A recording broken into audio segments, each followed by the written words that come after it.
저는 봉독한 사무엘상 17장 말씀을 가지고 기적을 일으키는 믿음, 이런 제목으로 은혜를 나누겠습니다. 이 세상의 모든 역사, 인류의 역사는 싸움의 역사입니다. 전쟁의 역사입니다. 그래서 인류 역사를 살펴보면 한 번도 전쟁이 없이 그냥 지나간 해가 없습니다. 그래서 세계사를 보면 그 중심에 이 전쟁의 역사임을 알 수가 있습니다. 그것은 고대나 현재나 지금이나 마찬가지입니다. 그러나 고대 전쟁은 군인들이 한 장소에 모여서 군인끼리 싸우는 전쟁이었지만 현대 전쟁은 장소와 대상을 가리지 않고 하는 전쟁입니다. 그래서 현대 전쟁은 군인이 아닌 일반 백성들이 엄청난 피해를 보는 그런 전쟁이기 때문에 함부로 전쟁을 일으키지 아니합니다. 우리 지난주에 북한에서 이 연초 전당대회를 열었는데 그것도 전 세계 위성이 있으니까 다 이렇게 감시하니까 한낮에 하지 않고 저녁에 했대요. 꼼꼼한 저녁에. 근데 거기서 등장한 무기 가운데서 RCB만이고, RCB 뭐냐면 땅에서 땅으로 이렇게 로켓을 날리는 것인데, 이번에 SLBM, 잠수함 탄도미사일, 잠수함에서 핵탄두를 날린답니다. 이렇게. 그래서 이 동해에서 핵탄두를 날리면 미국 감까지 가는 이런 핵탄두인데, 워싱턴포스트는 이런 얘기를 했습니다. 핵실험 혹은 이 ICBM을 발사하지 않겠다고 북한이 자체적으로 약속을 했지만은 이 UN 안전보장 이사회의 결의안을 위반한 것으로 이번에 바이든 행정부는 심각한 골칫거리가 될 것이다, 이런 얘기를 했습니다. 그래서 최근에 최첨단의 무기를 개발해서 군인을 희생시키지 않는 첨단 무기를 개발하는데 총력을 기르는 이런 시대가 됐습니다. 이제 우리 한국도 비무장지대, 우리 38선을 군인이 지키지 않고 전자무기, 무인 카메라, 또 전자장치들을 지키는 시대가 됐습니다. 우리 3개월 전에 우리 중부전선으로 자진기순한 북한 병사가 철책을 뚫고 남한까지 왔을 때 무인 카메라가 작동되지 않았다고 해서 국회 청문회에서 국방부 장관이 문책을 당하는 코미디 같은 사건도 있었습니다. 어쨌든 현대에서는 첨단 과학무기 전장이라 해도 과언이 아닙니다. 그래서 세계 각국이 첨단 무기 개발과 기술 확보에 혈안이 되어 있습니다. 왜 인류 역사가 전쟁이 계속 이어지는 것일까요? 전쟁 겉으로 보기에는 이런 저런 명분이 있지만 실상은 국가의 이익을 얻기 위한 이 전쟁입니다. 미국이 이라크를 침공한 것도 이라크 국민들이 후세인의 독재 정치로부터 벗어나 민주국가를 세우겠다는 명분이었지만 실상은 미국이 중동 지역에서 얻게 될 실익을 위한, 자기 나라의 이익을 위한 이 전쟁이었습니다. 또 우리나라를 지켜준다고 우리나라에 70년 동안 주둔하고 있는 미군을 구성시키고 있지만 실상 그것도 미국이 동북아시아에 있는 어느 이익이 있기 때문에 지금도 주한미군이 한국 땅에 머물러 있는 것입니다. 세상은 이처럼 전쟁의 연속이고 지금도 세계 곳곳에는 여러 형태의 전쟁이 계속되어 있지만 우리 성도는 이런 눈에 보이는 전쟁보다 더 심각한 전쟁이 벌어지고 있음을 알아야 합니다. 그것은 다름이 아닌 영적 전쟁입니다. 그렇습니다. 우리가 치료할 전쟁은 군사적 전쟁이 아닙니다. 우리가 치료할 전쟁은 영적 전쟁입니다.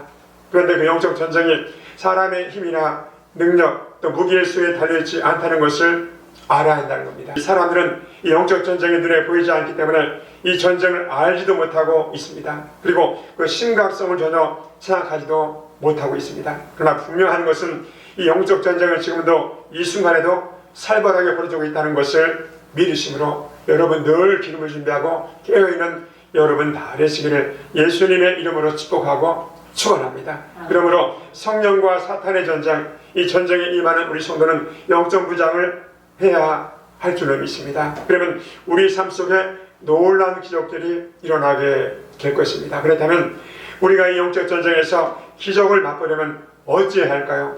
여기에 하나님의 믿음이 있어야 한다, 이렇게 말합니다. 그래서 믿음으로 기적을 체험해야 합니다. 그래서 시편 18편 우리 29절입니다. 내가 주를 의뢰하고 적군을 향해 달리며 내 하나님을 의지하고 높은 담을 뛰어넘나이다. 다윗은 자기가 왕이 되고 난 뒤에 고백을 합니다. 내가 주님을 의뢰하고 적진 속을 달리며 내가 높은 담을 뛰어넘나이다. 전쟁터에 나가면은 한 나라 국왕도 어느 때 어느 곳에서 화살이 날아와서 죽을 줄을 모릅니다. 그럼 다윗은 적진 속을 다닐 때도 하나님을 의지하고 적진 속을 뛰어들어갔고 높은 담도 하나님을 의지해서 넘었다, 이렇게 고백을 합니다. 그러면 우리가 무엇을 믿어야 할까요? 오늘 하나님이 다윗을 통해서 주시는 믿음의 음성을 들으시는 여러분 다 되시기 바랍니다. 첫 번째로 영적 전쟁은 주님의 이름으로 싸워야 함을 믿어야 합니다. 우리가 믿음 생활도 세상에 사는 모든 것도 하나님의 이름을 가지고 싸우는 전쟁입니다. 오늘 봉독한 본문을 보면 다윗이 아버지의 심부름을 받아서 군대 징집되어간 군대 간 형들을 면회를 갑니다. 그런데 가는 날이 장날이라고 이 다윗이 면회를 가는 그날에 블레셋이라는 나라가 이스라엘을 침공해서 양쪽 군대가 이 한치의 양보도 없이 물러섬이 없이 대치하고 있는 상황을 다윗을 만납니다. 그때 마침 다윗은 이스라엘 군대가 블레셋 앞에서 벌벌 떨고 있는 모습을 목격합니다. 속으로 마음이 많이 상했겠죠. 다윗 생각하기에 도저히 이해가 안 됐습니다. 어찌 살아계신 하나님을 믿는 이스라엘 군대가 이방 나라 블레셋 군대를 쫄쫄매고 있는 것일까? 도대체 이 다윗은 어린 다윗은 이해가 하지 않았습니다. 그래서 다윗이 도저히 구경만 하고 돌아갈 수가 없어서 형들의 만류에도 불구하고 사울왕을 찾아가서 전쟁에 나갈 것을 자청을 합니다. 결국 블레셋 군대 장수 가운데서 이 골리앗 장수를 이길 만한 장수가 없자 사울왕은 어린아이, 지금으로 말하면 17세, 18세밖에 안 된 다윗을 전쟁터로 내보냅니다.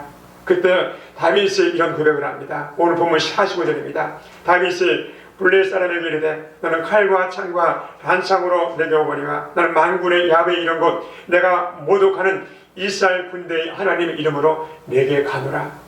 너는 세상의 병기를 가지고 나오지만은 나는 하나님의 무기를 가지고 내게 나간다, 이렇게 고백을 합니다. 무슨 말입니까? 우리가 싸워야 할 영적 전쟁은 힘으로 군사력으로 싸우는 전쟁이 아니라 하나님의 이름으로 싸우는 전쟁임을 선포하고 있습니다. 그분의 이름이 가장 강력한 무기입니다. 우리가 믿는 하나님, 그분은 전능하시고 살아계신 하나님이십니다. 그분의 이름을 의지하면 우리는 어떤 대적이라도 승리할 수가 있는 것입니다. 그래서 주님도 우리에게 약속하십니다. 요한복음 14장 13절입니다. 너희가 내 이름으로 무엇을 구하든지 내가 시행하리니 이는 아버지로 하여금 아들로 인해서 영광을 얻으시게 하려 함이라. 내 이름으로 무엇인지 내게 구하면 내가 시행하리라. 하나님이 직접 하늘보좌를 버리시고 인간의 육을 입고 오셔서 우리 번제물이 되면서 자기 이름을 가지고 우리는 살라, 이렇게 말합니다. 그러니까 우리는 살아있어도 예수님 이름, 바로 우리가 죽어도 예수, 매 순간마다 예수님을 앞세워야 합니다. 오늘 골로새서 3장 17절입니다. 또 무엇을 하는지 말해나 이래나 다 주님의 이름으로 하고 그를 힘입어 하나님 아버지 앞에 감사하라. 결국 다윗은 외형적으로 보면 말도 안 되는 싸움이었지만 주님의 이름으로 대승을 거둡니다. 성도 여러분, 오늘 우리도 하나님의 이름을 높이고 그분의 이름을 의지하고 나아가면 다윗이 골리앗을 무너뜨렸듯이 승리할 수 있음을 믿으시는 여러분 다 되시기에 예수님의 이름으로 축복하고 축원합니다. 두 번째로 영적 전쟁은 하나님께서 이기하심을 믿어야 합니다. 우리는 매일매일 각종의 전쟁 속에 살고 있습니다. 하루아침에 밥을 먹는 것도 뭘 먹어야 할까? 또 내일 또 아침은 뭘 먹지? 또 사업은 어떻게 운영하고, 또 공부하는 학생은 공부는 어떻게 할 것인가? 또 우리가 인생을 사는 동안에 어떻게 살 것인가? 매일매일 전쟁의 연속입니다. 그런데 우리가 치는 각종 전쟁은 겉으로 보면 승패가 사람에게 달려 있는 것 같지만 실상은 하나님께 속한 전쟁임을 우리가 믿어야 합니다. 이 오늘 야훼께서 너를 내 손에 붙이시니 내가 너를 쳐서, 우리 사무엘상 10장 46절입니다. 오늘 야훼께서 너를 내 손에 붙이시니 내가 너를 쳐서 내 머리를 베고 블레셋 군대의 시체로 오늘날 공중의 새와 땅의 들짐승에게 주어 온 땅으로 이스라엘의 하나님이 계신 줄 알게 하겠고. 다윗은 이 전쟁을 자신과 골리앗의 전쟁으로 보지 않았습니다. 그리고 이스라엘과 블레셋의 전쟁으로 보지 않았습니다. 그는 그 전쟁을 하나님과 사단과의 전쟁으로 믿고 담대하게 나갔던 것입니다. 오늘 본문에 우리 46절에 이렇게 말합니다. 오늘 야훼께서 너를 내 손에 붙이시리니 맨 끝절에 이렇게 말합니다. 오늘 우리도 우리의 신앙생활에 있어서 유혹과 또 시련, 핍박과 고난을 영적 전쟁으로 여겨야 합니다. 그렇다면 이 전쟁을 어떻게 이길 수 있을까요? 사도 바울은 갈라디아서 5장 11절에 고백을 합니다. 내가 이르노니 너희는 성령을 쫓아 행하라. 그리하면 육체의 욕심을 이루지 아니하리라. 육체의 소욕은 성령을 거스리고 성령의 소욕은 육체를 거스리나니 이들이 서로 대적함으로 너희가 원하는 것을 하지 못하게 하려 함이라. 그렇습니다. 그래서 하나님은 우리에게 전신갑주를 입으라고 합니다. 그래서 우리는 매일매일의 우리 삶 가운데에서 늘 깨어서 기도를 해야 합니다. 우리 속에 육체의 소욕과 성령의 소욕이 우리 속에 날마다 전쟁을 벌입니다. 육체의 소욕은 우리에게 말합니다. 야, 일요일인데 모처럼 좀 한번 푹 잠을 자자. 그러나 성령의 소욕은 아니야. 오늘 주일이야. 하나님께 영광을 받으실 예배를 드려야지. 이렇게 말합니다. 육체의 소욕은 하나님도 적당히 섬겨야지 뭐 이렇게 유별나게 섬기면 뭐하냐. 하지만 성령의 소욕은 죽도록 충성하라. 그러면 생명의 매환을 내게 주리라. 이렇게 말합니다. 그래서 요한계시록 2장 10절에 이렇게 말합니다. 너는 작자마를 고난을 두려워하지 말라. 볼지어다 마귀가 장차 너희 가운데에서 몇 사람을 오게 던져 시험을 받게 하리니 너희는 10일 동안 환난을 받으리라. 내가 죽도록 충성하라. 그러면 내가 생명의 면류관을 얻으리라. 또 마태복음 28장 19절입니다. 그러므로 너희는 가서 모든 족속으로 제자를 삼아 아버지와 아들과 성령의 이름으로 세례를 주고 내가 너희에게 분부한 모든 것을 가르쳐 지키게 하라. 볼지어다 내가 세상 끝날까지 너희와 항상 함께 있으리라.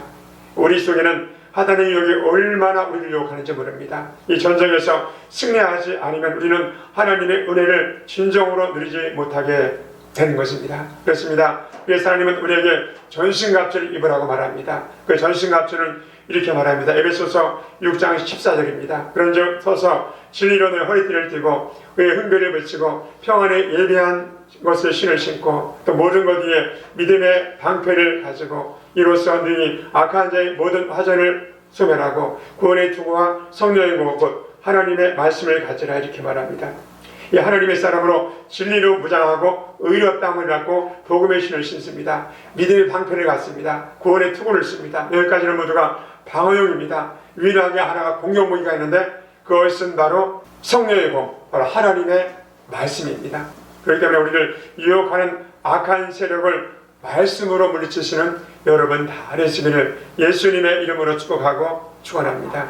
우리 주님께서 우리 마태복음 4장에 육을 입고 오셔서 공생을 시작하시기 전에 40일 금식 가지고 이 마귀에게 세 가지 시험을 받습니다.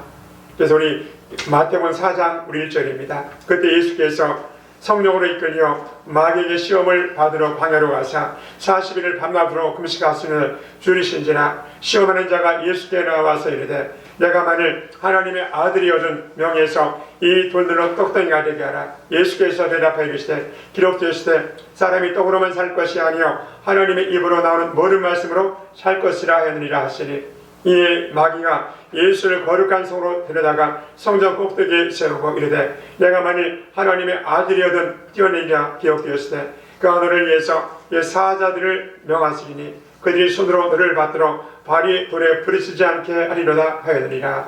예수께서 이르시되 또 기록되었으되 주 너의 하나님을 시험하지 말라 하였느니라 하시니 마귀가 또 그를 데리고 지극히 높은 산으로 가서 천하 만국과 영광을 보여 이르되 만일 내게 엎드려 경배하면 이 모든 것을 내게 주리라. 예수께서 말씀하시되 사탄아 물러가라. 기록되시되 주 너의 하나님을 경배하고 다만 그를 섬기라 하였느니라. 이 마귀를 떠나 예수를 떠나고 천사들이 나와서 수정되리라. 여러분 이때 예수님이 사용한 무기가 뭡니까? 그것은 바로 하나님의 말씀입니다. 다른 것은 없습니다. 구약 성경에 기록된 말씀으로 주님도 이 어둠의 세력을 귀신을 물리치셨습니다. 말씀은 무기입니다. 말씀이 우리 속에 들어오면 얼마나 힘이 있는지 모릅니다. 말씀을 가지면 히브리서 4장 12절입니다. 하나님의 말씀은 살았고 운동력이 있어 자외의 날선 어떤 것보다 예리하여 혼과 영과 및 관절과 골수를 찔러 죄까지 하며 또 마음의 생각과 뜻과 뜻을 감찰한다. 이렇게 말했습니다. 그리고 그 말씀이 우리에게 믿음을 키워준다는 것입니다.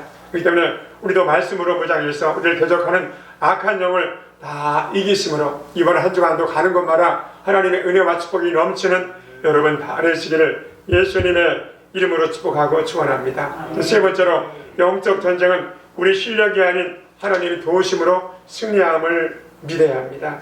우리의 전쟁은 우리 손의 무기로 이기는 것이 아닙니다. 하나님의 능력 또 도우심으로 이기는 것입니다. 이 다윗 손에 물매와 물맷돌 5개가 주어졌습니다. 그러나 골리앗은 신장이 6규빗 1뼘, 오늘 수치로 말하면 이 장정의 손가락 끝에서 이 발꿈치까지 이 규빗이 한 규빗인데 보통 45cm에서 50cm 계산하면 자그만치 270cm에다가 한 뼘을 더하니까 3m 되는 거인입니다. 와, 그러니까 저의 거의 한 2배 되는 이런 거인입니다. 그러니까 우리 교회 여기에서 천장까지 되는 이런 엄청난 이런 거인입니다. 거기다가 칼자루는 배틀채 같아서 한 사람이 들기도 힘든 칼을 휘두르고 있었다 이렇게 말합니다. 그러니 어찌 상대가 되겠습니까? 이때 다윗의 나이는 군대 징집이 안 됐기 때문에 보통 한 15세에서 18세 소년이었습니다. 왜냐하면 이 사울왕이 자기가 입고 있는 이 갑옷을 이렇게 줬거든요. 근데 사울왕이 갑옷을 입으니까 안 맞으니까 불편하니까 옷을 벗고 자기 옷을 입고 나갔다는 겁니다. 그런 어린 소년이 다윗이 뭐라고 외칩니까? 오늘 41절의 본문에 이렇게 말합니다. 또 야훼의 구원하심이 칼과 창이 있지 아니함을 이 무리로 알게 하리라. 전쟁은 야훼께 속한 것인즉 그가 너희를 우리 손에 붙이시리라.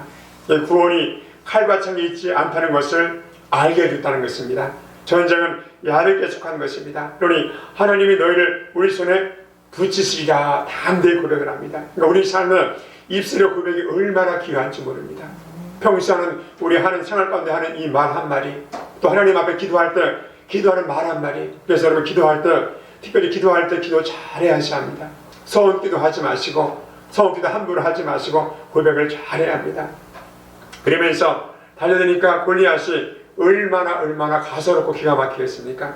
그러나 그에게 보이지 않은 무기, 하나님의 이름과 말씀이 있었습니다. 그렇기 때문에 그는 자기 손에 있는 돌멩이 한 개를 골리앗의 이마에 정통으로 맞췄습니다. 결국 그 돌멩이가 골리앗의 투구와 눈 사이에 이마에 정통으로 맞아서 그 자리에서 골리앗이 즉사합니다. 어떤 이는 이것을 다윗의 실력이라 이렇게 말할지 모릅니다.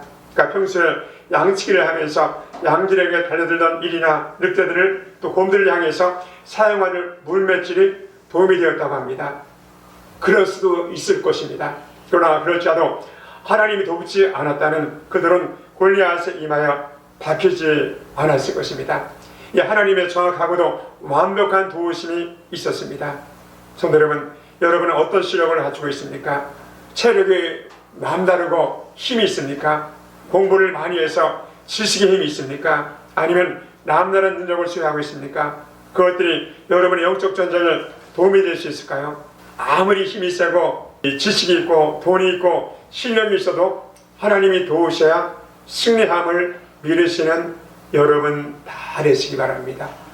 어제는 이 운동을 하고 난 뒤에 사우나를 하는데 몸이 아주 굉장히 좋아요.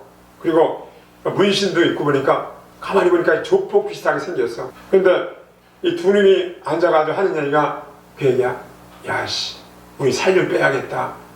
나 소금방에서 땀을 빼고 있는데, 근데 희한한 것 중에 하나가 나는 날씬하잖아요. 배도 들어가고. 근데 두 놈이 나를 바라면서 그런 농담을 합니다. 야, 우리도 살을 빼서 이거 좀 집어넣어야 되지 않겠어? 근데 오늘 점심 뭘 먹냐? 오늘 송어회를 먹어야 되지 않겠냐? 그러니까 야, 무슨 송어회냐? 그러니까 아니 형, 송어회 먹으면 얼큰하다 매운탕도 있잖아. 그럼 또 소주 한 잔 더 다 먹으면 얼마나 든든하겠어. 그러니까 야, 너는 그러니까 살이 찌는 거야. 그래서 보기 쓰면서 참 저런데 무슨 얘기를 하는가. 그렇게 쓰면서 그러니까 살을 빼려면은 먹는 것을 절제할 텐데 금방 이 뱃살을 뺀다고 해놓고 가서 송어회를 먹고 얼큰한 술을 먹겠답니다.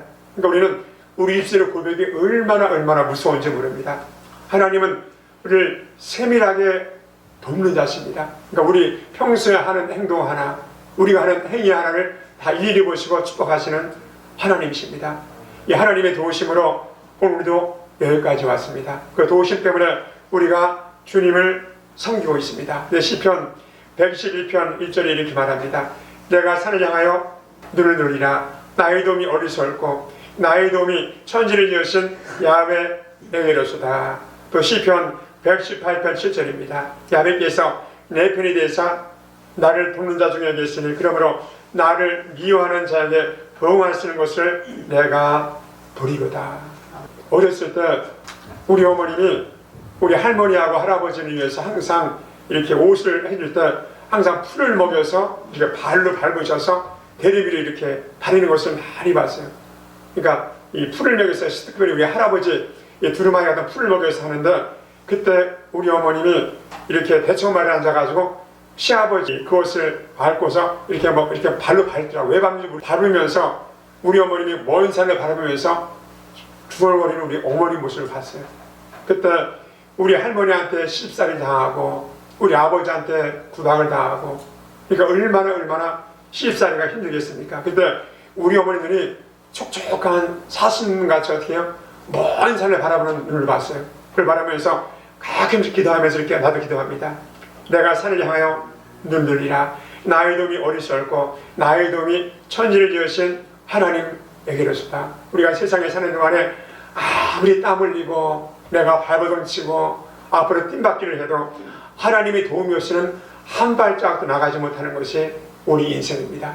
성도 여러분도 이 믿음을 가지고 다윗이 그 삶 속에서 기적을 체험했던 것처럼 우리도 기적을 체험하는 복된 또 이번 한 주간 한 해가 되시기를 예수님의 이름으로 축복하고 축원합니다. 우리 기도합니다. 살아계신 아버지 하나님, 아버지가 살아계신데 하나님의 자녀인 우리도 살아있는데 때로는 아버지가 죽은 것처럼 우리가 세상에 사는 동안에 우리가 죽은 것처럼 아버지 앞에 예배드리고 또 죽은 하나님 앞에 또 기도하고 예배드리듯이 그런 삶을 살고 있지 않습니까?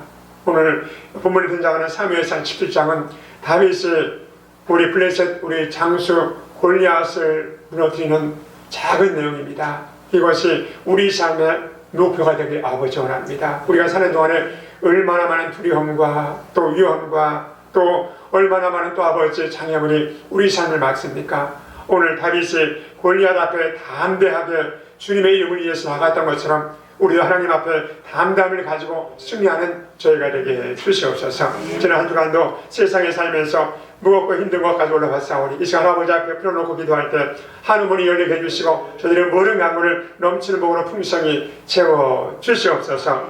예수님의 이름으로 기도합나이다. 아멘. 야훼의 눈은 온 땅을 두루 감찰하사 전심으로 자기에게 향하는 자를 위해서 능력을 베푸시느니라. 하나님, 아버지가 살아계신데 하나님의 자녀가 살아있으면서 세상에서 질질 끌려가는 이런 수동적인 삶을 살지 않습니까? 오늘 다윗이 하나님 앞에 능동적으로 뛰어나갔던 것처럼 주님의 이름을 의지해서 전쟁 때 뛰어들던 것처럼 우리 삶에 어떤 문제가 밀려와도 하나님 앞에 비겁하지 않게 해주시고 하나님의 말씀으로 또 예수님의 이름으로 얼음을 물리치며 열매를 맺고 승리하는 저희가 되게 해 주시옵소서. 지난 한 주간도 세상에 살면서 또 아버지 앞에 또 충성을 다하고 뜻대로 산다 했지만은 우리 삶이 많이 엉켰고 또 여러 가지 문제를 아버지 앞에 가져올라와서 아버지 앞에 펼쳐놓습니다. 하나님께서 저들의 모든 문제를 일일이 주님 헤아리시고 하감하시고 주님께서 필요한 또 바구니에 채우셔서 저들의 모든 응답으로 하나님께서 이 시간 역사하여 주시옵소서. 내게 맡기면 내게 복 준다고 말씀하시는 아버지 하나님, 여기 또 물질 문제가 있고 생업의 문제가 있고 또 직장의 문제가 있고 영혼군의 문제가 있고 자녀 또 취업의 문제가 있고 입학의 문제가 있고 주님 또 무엇보다 건강의 문제 가지가지 문제를 아버지 앞에 내려놓사오니 하나님께서 이 시간 저들의 모든 것을 일일이 하감하셔서 채워주시고 세계를 열어주시며 기적을 베풀어 주시옵소서. 우리 마지막 때 하나님께서 은혜 베풀지 아니하시고 또 우리 기도에 응답하지 아니하시고 기적을 베풀지 아니하시면 우리 삶에 아무런 소망이 없습니다. 이 시간 아버지께서 우리의 간절한 기도를 응답하셔서 놀라운 응답으로 이 시간 역사하여 주시옵소서. 이 시간 예수 이름을 명령하노니 종들의 모든 문제가 하나님의 은혜 하에서 축복으로 응답될지어다. 주님께서 세계를 열어주시며 놀라운 복으로 하나님께서 풍성한 복으로 넘치게 채워 주시옵소서. 개인 가정 사업 자녀 모든 범사에 길을 열어주시옵고 앞으로 나갈 수 있도록 은총을 베풀어 주시옵소서. 때를 따라서 형통케 하시며 손으로 하는 모든 일에 복을 더하여 주시옵소서. 우리가 사는 동안에 또 심령이 아플 때가 있고 우리 마음이 또 혼란할 때 있습니다. 그때마다 피 묻은 손으로 우리 마음을 어루만져서 아버지 절대 평안을 빼앗기지 않게 하시고 기쁨과 감사가 넘쳐나게 해주시고 늘 우리 찬송의 삶을 사는 저희가 되게 해 주시옵소서.